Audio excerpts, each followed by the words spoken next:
The envelope from Riverside Community College felt impossibly light in my hands. Inside was my acceptance letter to their nursing program, not Stanford's medical school where I'd been accepted 3 months ago. But it was something. A way forward. A chance to still help people, even if it wasn't quite the dream I'd planned. "You don't have to do this," my brother Michael whispered from his hospital bed. "I'll figure something out. Maybe another clinical trial." I shook my head, forcing a smile. "It's done, Mikey. I already transferred the money this morning. All $287,000 of my college fund, carefully saved since I was born, meant to fund my medical school dreams, now redirected to pay for my brother's experimental cancer treatment. A treatment our parents had refused to help with, claiming they couldn't afford it. "It's too risky," Dad had said, not meeting our eyes. "The success rates are too low. We've already spent everything we can. He'll die without it." I'd screamed, waving the doctor's reports at them. "This is his last chance." "Then maybe it's God's will," Mom had whispered, crossing herself. "We have to accept." "No," I'd stood up, my hands shaking. "I don't accept that. Not when there's still a chance." That was 3 months ago. Now I sat in a hospital watching my little brother sleep, his body finally responding to the treatment I paid for. The treatment that had cost me my future, my parents' love, and any relationship with my family. The day I'd transferred the money, Dad had called me into his home office. The same office where he ran the family's successful construction company, where he taught me about business and responsibility since I was old enough to understand. "You're making a mistake," he'd said, his voice cold. "That money was for your education. For your future." "Michael's life is more important than my future," I'd replied. "And what about our family's reputation? Taking money meant for education and gambling it on an experimental treatment? What will people think?" I'd stared at him, unable to believe what I was hearing. "Who cares what people think? This is about saving your son. It's about responsibility," he thundered. "About respecting your parents' wishes.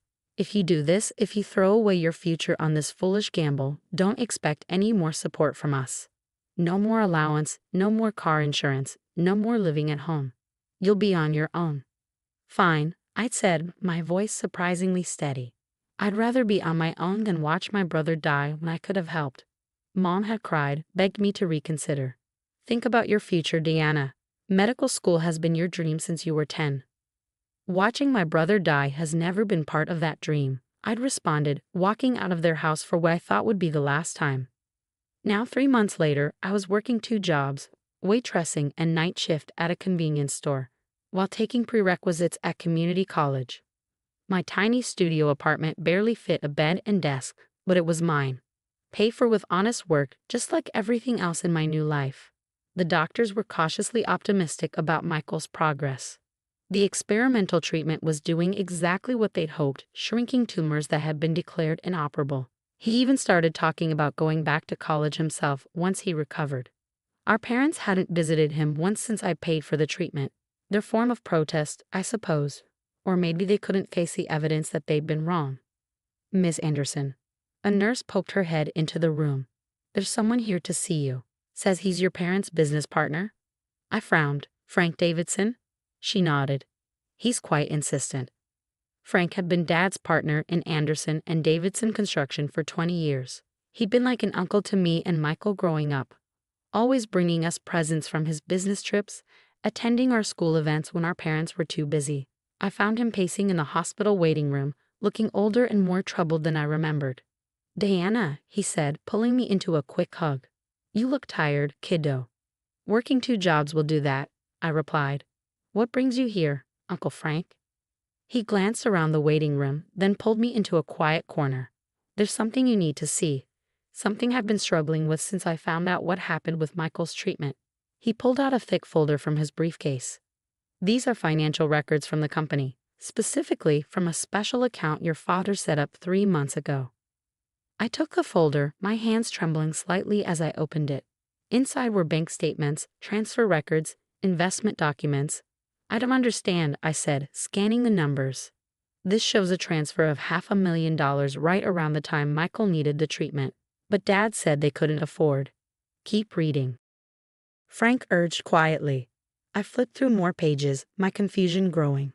"These are receipts for," A vacation house in the Bahamas? A new yacht? But how could they afford this if they couldn't help Michael? Frank's face was grim. There's more. Check the source of the funds. I turned to the original transfer document and felt my world tilt sideways. The money had come from a trust fund, my trust fund. Not my college fund that I donated to Michael's treatment, but a separate account I'd never known existed. Your grandmother left it to you, Frank explained softly.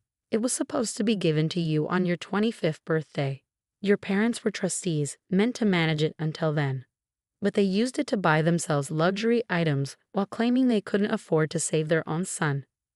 My voice cracked. How could they? That's not all, Frank said, pulling out another document.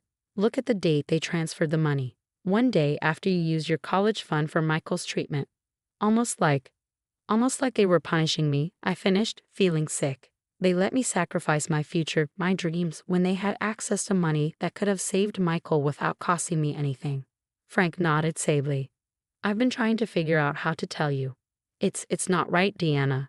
What they did isn't just morally wrong, it's legally questionable. As trustees, they had a fiduciary duty. My phone buzzed, interrupting him. A text from my mother, coming to see Michael tomorrow. Please don't be there. We need family time with our son. Family time. After 3 months of ignoring him, of letting me work myself to exhaustion trying to build a new life while caring for my brother, they wanted family time. I looked at the documents in my hands, then at Frank's worried face. Uncle Frank, I said slowly, I'm going to need copies of everything. And maybe the name of a good lawyer. He reached into his briefcase again. Already got them right here, kiddo, and I know just the person you should talk to. I hugged the documents to my chest, thinking about all the nights I cried myself to sleep, believing I'd lost my family's love by defying their wishes to save my brother. All the times I doubted my decision while working double shifts on 3 hours of sleep. Little did I know, this was just the beginning. What I would discover about my parents' financial dealings over the next few days would shake our family and their precious reputation to its very foundation. The law office of Patricia Chen specialized in trust litigation. Her corner office overlooked the city skyline, but she barely seemed to notice the view as she reviewed the documents Frank had provided. This is quite something, she said finally, looking up at me. Your parents didn't just misappropriate your trust fund. They've been systematically moving money around for years, setting up shell companies, hiding assets. But why? I asked. The construction company is successful. Why would they need to hide money? Ms. Chen spread out several documents on her desk. Look at these dates. The first irregular transfers began right after your grandmother passed away. She left significant assets to both you and your brother in trust, with your parents as trustees. My hands shook as I examined the papers. Michael has a trust fund too. Had, she corrected grimly. Your parents emptied it 2 years ago, right around the time his first symptoms appeared. They used a complex series of transfers to make it look like the money was being spent on legitimate medical expenses, but our forensic accountants traced it to personal purchases, vacation properties, luxury cars, private jet memberships.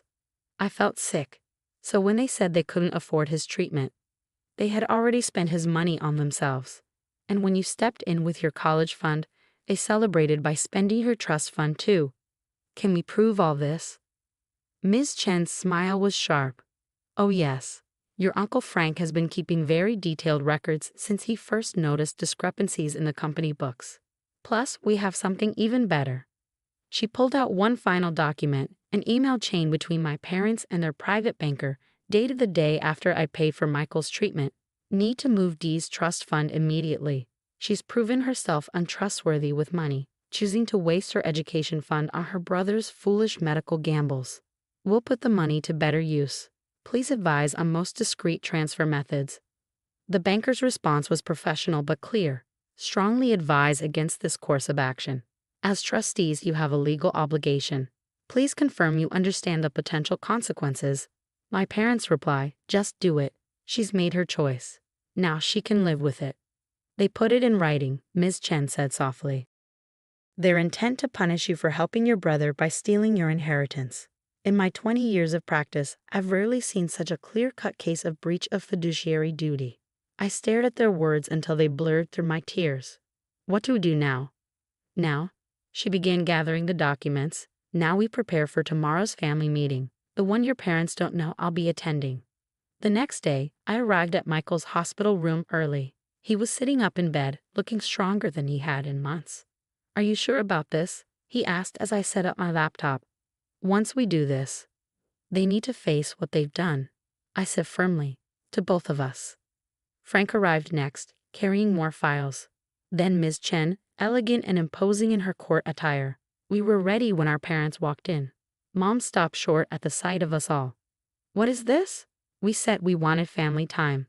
"Oh, this is definitely about family," I replied, turning my laptop to face them. "Specifically about how you've been stealing from your children." Dad's face darkened. "How dare you?" "No," I cut him off. "How dare you? How dare you steal Michael's trust fund, spend it on luxuries while he was dying? How dare you punish me for saving him by stealing my inheritance too?" "We did no such thing," Mom protested. "That money was—" "Right here," Frank interrupted, laying out bank statements. Every transfer documented. Every dollar tracked. "Would you like to explain the shell companies, the hidden accounts, the suspicious timing of certain luxury purchases?" Dad turned on him furiously. "You betrayed us. After 20 years? No, Robert, you betrayed your children. I'm just helping expose the truth." Ms. Chen stepped forward. "Mr. and Mrs. Anderson, I'm Patricia Chen, trust litigation attorney. We have clear evidence of breach of fiduciary duty, misappropriation of trust assets, and potentially criminal financial misconduct. Would you like to discuss this here or in court?" Mom sank into a chair, her face ashen. Dad looked like he might explode. "You ungrateful," he started, but Michael's voice cut through the tension. "Why?" My brother's question was simple but devastating. "Why did you steal my money and let me think I was going to die because treatment was too expensive? Why did you let Diana sacrifice everything to save me when you had the means to help? We were protecting you both." Mom burst out. "That experimental treatment, it was a risk. We didn't want you wasting your inheritance on something that might not work. So you spent it on a yacht instead?" I asked incredulously. "On vacation houses and private jets?" "We earned that money," Dad shouted. "All those years managing your trusts, dealing with investments. As trustees," Ms. Chen interrupted coldly, "you were legally and ethically bound to manage those funds for your children's benefit, not your own enrichment. Would you like to see the penalties for this level of breach?" She laid out another document, a draft lawsuit with potential damages that made even Dad's face go pale. "You have two options," she continued. "One, we take this to court. Every detail becomes public record. Your reputation, your business, your standing in the community, all destroyed. You'll likely face criminal charges for financial fraud. Or," Mom whispered, "or you sign these papers now. Return every penny taken from both trusts with interest. Transfer control to an independent trustee, and step down from any involvement in the construction company." "You can't do this," Dad protested weakly. "The company is my life's work." "The company has my name on it too," Frank reminded him, "and I have enough documentation of financial irregularities to trigger a full audit. Your choice, Robert." I watched my parents' perfect facade crumble as they realized the depth of their exposure.